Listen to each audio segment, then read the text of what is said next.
আজকের বিষয় ভাগ্য খোলার লক্ষণ। নমস্কার বন্ধুরা, সেবা দৃষ্টি চ্যানেলে সকলকে স্বাগত জানাই। বন্ধুরা, আজকে আমি আপনাদের জানাবো আপনাদের এখন কিছু বিষয়, এমন কিছু বিষয় লক্ষণ সম্পর্কে যা ভাগ্য পরিবর্তনের আগে জীবনে দেখা যায়।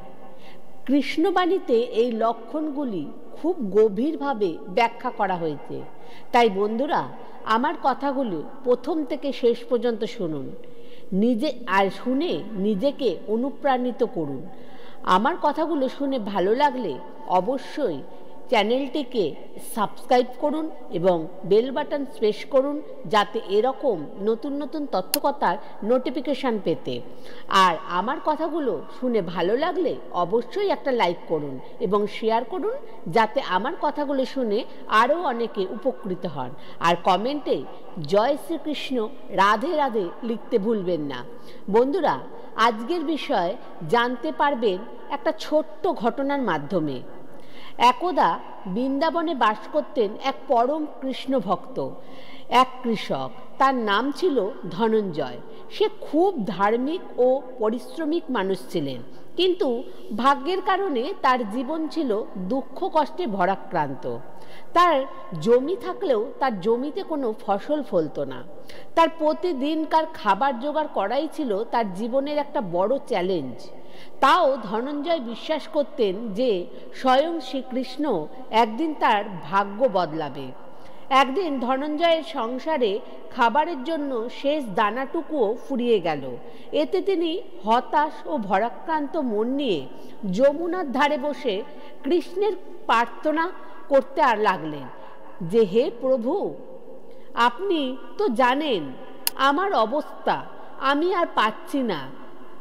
যদি আমি কোনো পাপ করে থাকি, তাহলে আপনি আমাকে ক্ষমা করুন আর আমাকে পথ দেখান।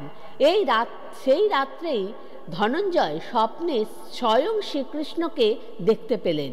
আর স্বয়ং শ্রীকৃষ্ণ মৃদু হেসে ধনঞ্জয়কে বললেন, তুমি যা দেখেছ তা তোমার ভাগ্য পরিবর্তনের আগে জীবনের পরীক্ষা।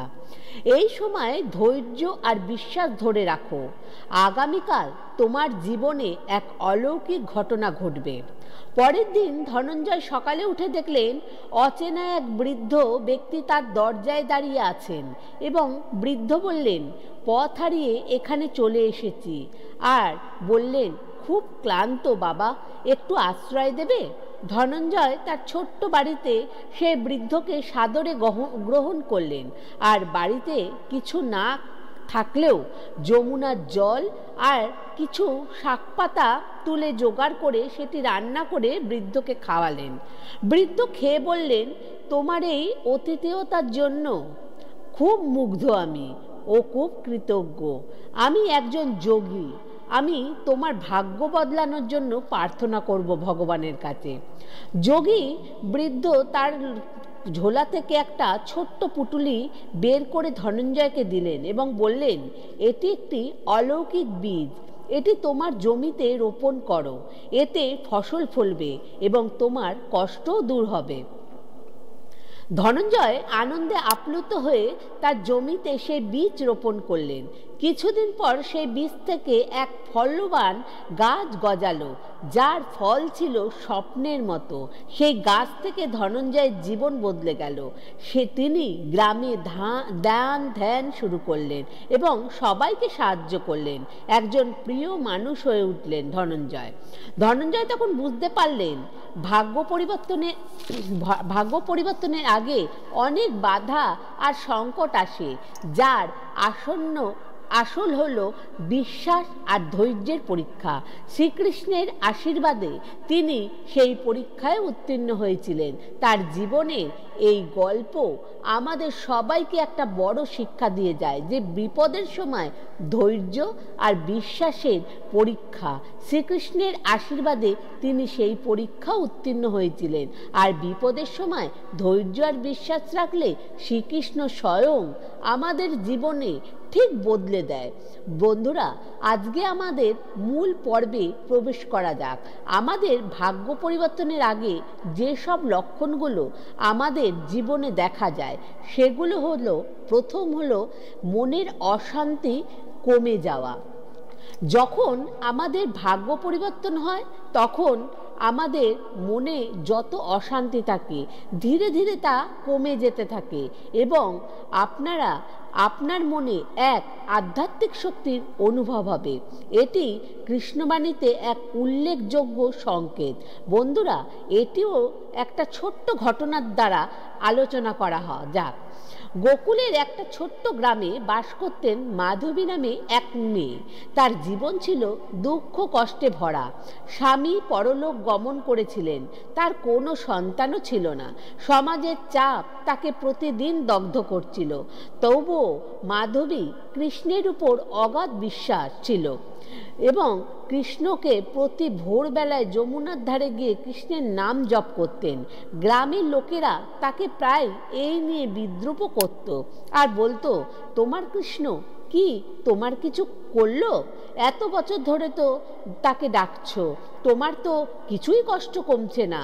মাধবী মৃদু হেসে বলতেন, কৃষ্ণ সব জানে, একদিন সব ঠিক হয়ে যাবে। একদিন যমুনার ধারে বসে জপ করার সময় মাধবীর চোখে জল চলে এলো। তিনি কৃষ্ণকে বললেন, প্রভু, আমি তো আপনার উপর বিশ্বাস হারাচ্ছি না, কিন্তু মন যেন আর ঠিক থাকছে না। আপনি আমাকে কোনো পথ দেখান।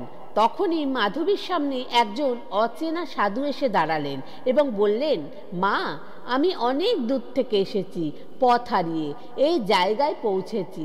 আমি ক্ষুধার্ত, তুমি কি আমাকে কিছু খেতে দিতে পারো?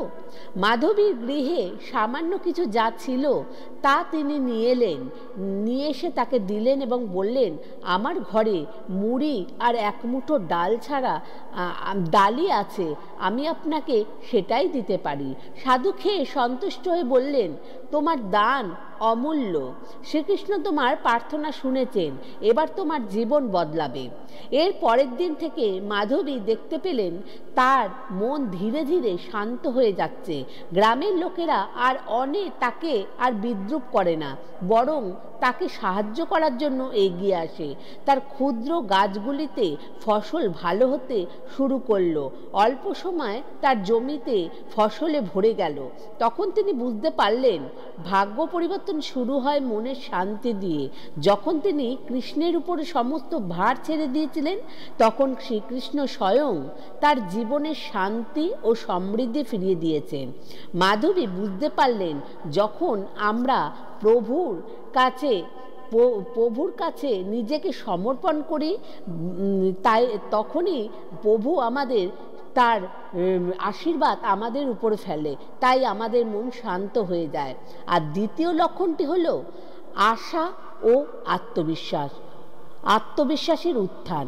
যদি আপনি বুঝতে পারেন যে জীবনে নতুন আশার জন্ম নিচ্ছে, যে কোনো সমস্যার সমাধান আপনার সামনে স্পষ্ট হচ্ছে, তাহলে বুঝবেন ভাগ্য পরিবর্তনে একটা শুভ সংকেত। তৃতীয় লক্ষণটি হলো পরিবর্তনের জন্য প্রস্তুতি। আর চতুর্থ সংকেতটি হলো পরোপকারের প্রতি আকর্ষণ। আপনি দেখবেন পরের প্রতি আপনি পরকে উপকার করার জন্য আপনার মন উঠে লাগছে যে আপনি পরোপকার করবেন এবং তাকে কোনো অসহায়কে উপকার করবেন। তখনই আপনি বুঝতে পারবেন যে আপনার উপর ভগবান আপনার ভাগ্য খুলতে চলেছে। আর পঞ্চম সংকেতটি হলো সবচেয়ে গুরুত্বপূর্ণ লক্ষণ, এই অচৈতন্য শান্তি ও সুখের অনুভূতি। ভাগ্যের পরিবর্তনের আগে মনে এক অভিজ্ঞতা নিয়ে যাবেন। আমার কথাটি ভালো লাগলে বন্ধুরা অবশ্যই লাইক করবেন এবং শেয়ার করবেন। নমস্কার, ধন্যবাদ।